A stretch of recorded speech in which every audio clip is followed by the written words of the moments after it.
day, we were in class. I was in band at the time, and the classroom phone rang. And the teacher went and he answered the phone. He got really serious. He got this really concerned, shocked look on his face, and he hung it up and he turned to us and he said, "Everybody sit down, be quiet. The bell's going to ring in a couple minutes. You're going to stay seated." And then he went over to the doors and he locked them. First, some of us were like, well, is it a bomb threat? Because we used to get bomb threats all the time, but then we realized that doesn't make sense because when we get a bomb threat, they evacuate us. And then we're like, is there some type of killer in the school? Is there a weather alert? The teacher wouldn't answer any questions. He was told not to. And the bell rang. We all stayed seated and we sat there for a really, really long time. And then the next bell rang, which means a whole other class period had passed, and still he said stay seated. And I can't tell you how long we were trapped in this room and nobody was telling us what was going on. Because we had never had a situation like this, and we had practiced so many drills, so many, if there's a bomb, we all go to the band lot. If there's a tornado, we all go to the basement. If there's a fire, we take these exits on this side.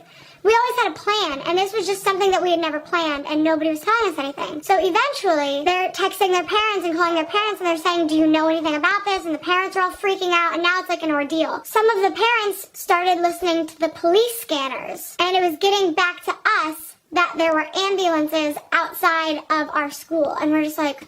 And at this point, a lot of us are panicking because we think there's some type of shooter or something, because that makes sense. Like, okay, the doors are locked. They're telling us to be quiet. They're telling us not to move. They're telling us not to leave. There's ambulances outside. And finally, they just opened the doors and let us go. And they wouldn't tell us anything still. So we're just like, okay, we just sat in this classroom for like hours. There's ambulances outside of our school. And you're just gonna...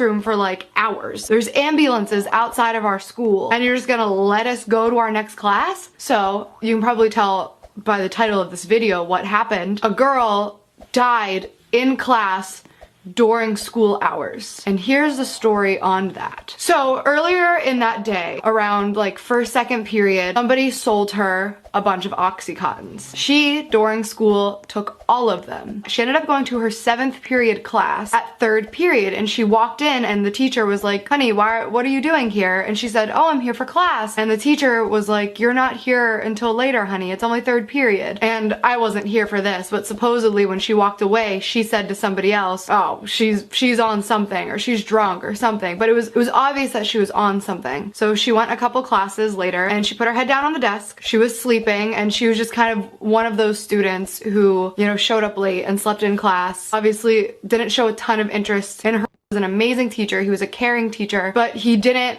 wake her up. For I don't know what reason it was. I don't know if he just thought, you know, you can only try so hard to make somebody interested in class. I don't know if he figured, you know what, she could really use the sleep, just let her nap. But that class was over and the bell rang and everybody got up, but she stayed seated laying on her desk like this with her head down, and she wasn't getting up. So somebody who was sitting next to her nudged her and was like, "Hey, wake up, class is over." And she didn't move, and then she nudged her a little harder to wake her up, and that is when her arm fell completely limp to the side of the desk. So obviously at this point, people start panicking. They roll her over and she is completely blue. I don't know how long she was out. I don't know how long she wasn't breathing, but she had completely OD'd and had not been receiving oxygen for enough time to turn her blue. That is when the ambulances were called. That is when the school was put on lockdown. She was taken out, obviously, and she died that day.